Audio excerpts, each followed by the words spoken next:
Il est 6 heures du matin. Le réveil sonne dans le silence absolu de la chambre. Vous ne bougez pas. Vous fixez le plafond tandis que la lumière grise filtre à travers les stores fermés. 1 heure passe lentement. Vous scrolliez sur votre téléphone sans but précis. 1 autre heure s'évapore dans le néant. Vous vous levez enfin, mais la journée est déjà amputée de son énergie vitale. Dans le miroir de la salle de bain, votre reflet semble fatigué, presque étranger à vos propres yeux. Le temps ne s'arrête jamais pour personne. Chaque seconde qui s'écoule est une seconde que vous ne récupérerez jamais plus. Vous sentez cette pression lourde dans la poitrine, cette urgence muette qui grandit. Vous savez que vous avez des projets, des ambitions, une vie entière à construire devant vous. Pourtant, vous restez immobile sur le carrelage froid. Le tic-tac de l'horloge murale devient assourdissant dans le silence.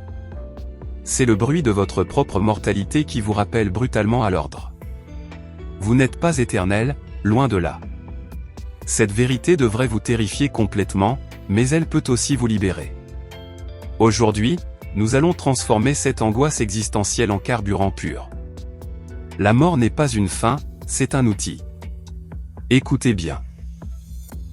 La plupart des hommes vivent comme s'ils avaient un temps infini devant eux pour agir. Ils remettent systématiquement à demain ce qui compte vraiment pour leur avenir.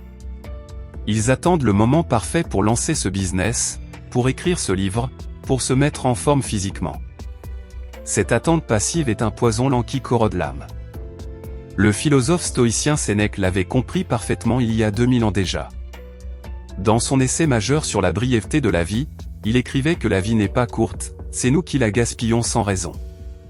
Nous passons nos jours à satisfaire des désirs futiles, à poursuivre des validations extérieures qui n'ont aucune valeur réelle. Nous construisons nos carrières sur du sable mouvant. Le problème n'est pas le manque de temps disponible, c'est le manque de conscience aiguë.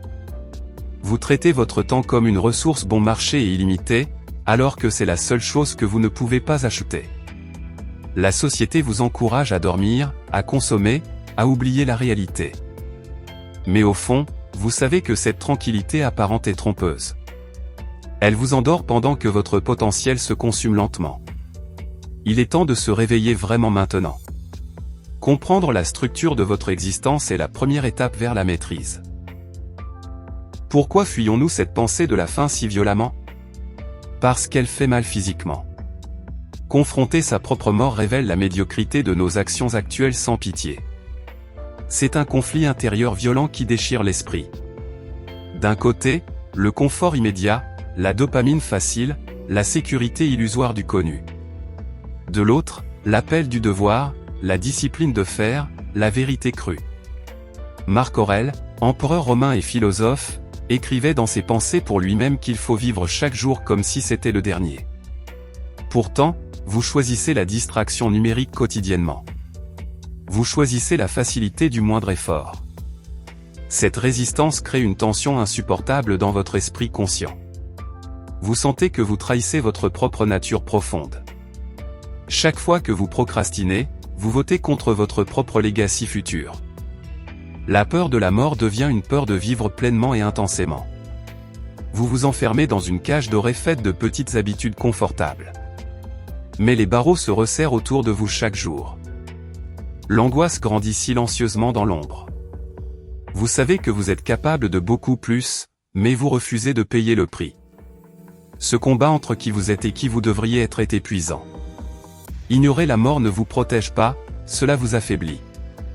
Vous devez regarder l'abîme en face. La solution n'est pas la morbidité, c'est la clarté absolue. Se souvenir de la mort trie l'essentiel du superflu instantanément. Steve Jobs a révélé cette vérité lors de son discours à Stanford en 2005.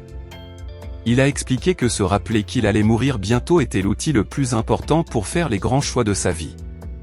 Parce que presque tout, les attentes, la fierté, la peur du ridicule, tombent face à la mort inévitable. Il ne reste que ce qui est vraiment important pour vous. Cette perspective agit comme un laser sur votre productivité quotidienne. Quand vous réalisez que vos jours sont comptés, vous n'avez plus de temps pour les disputes inutiles, pour les projets sans âme, pour les relations toxiques. Le memento mori n'est pas une menace, c'est un filtre puissant. Il élimine le bruit ambiant. Il vous force à agir maintenant sans hésiter. La productivité ne vient pas de plus de temps, elle vient de l'urgence sacrée. Vous commencez à dire non aux choses qui ne comptent pas vraiment. Vous protégez votre énergie comme un trésor inestimable. La mort donne un sens à chaque action entreprise. C'est le secret des grands hommes d'histoire. Ils vivaient avec cette épée de Damoclès au-dessus d'eux. Comment cela se traduit-il concrètement dans votre routine quotidienne? Dès le réveil, vous ne touchez plus votre téléphone immédiatement. Vous prenez 5 minutes pour visualiser votre fin clairement. Cela recadre votre journée instantanément vers l'essentiel. Vous attaquez la tâche la plus difficile en premier, car vous savez que vous n'avez pas de temps à perdre.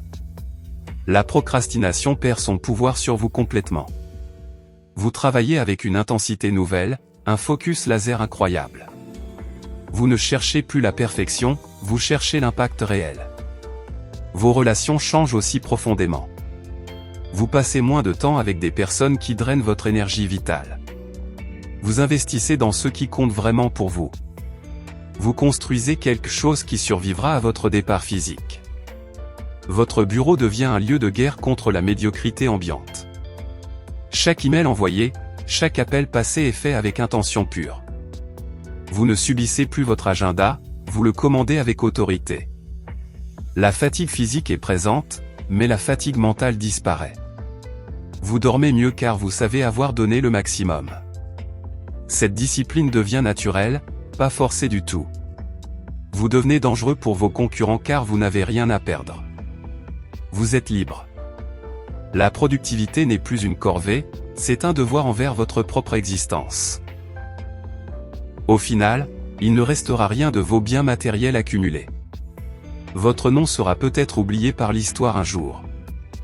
Mais la manière dont vous avez vécu, elle, résonne toujours. Accepter la mort, c'est accepter la responsabilité totale de votre vie. C'est refuser d'être un spectateur passif de votre propre existence. Vous avez le pouvoir de transformer chaque instant en œuvre d'art unique. Ne laissez pas la peur vous paralyser devant l'action. Utilisez-la pour avancer plus vite. Le monde a besoin d'hommes qui comprennent la valeur du temps. Des hommes qui construisent, qui protègent, qui élèvent les autres. Si cette vision résonne en vous, si vous sentez cet appel à la discipline, alors vous êtes au bon endroit. Rejoignez Esprit de Fer. Abonnez-vous à la chaîne pour continuer à forger votre mentalité d'acier. Nous ne sommes pas ici pour divertir, nous sommes ici pour devenir meilleurs ensemble. La mort attend, mais la vie est maintenant devant vous. Levez-vous. Agissez. Laissez une trace indélébile. Votre temps commence aujourd'hui même. Merci d'avoir écouté. À la prochaine.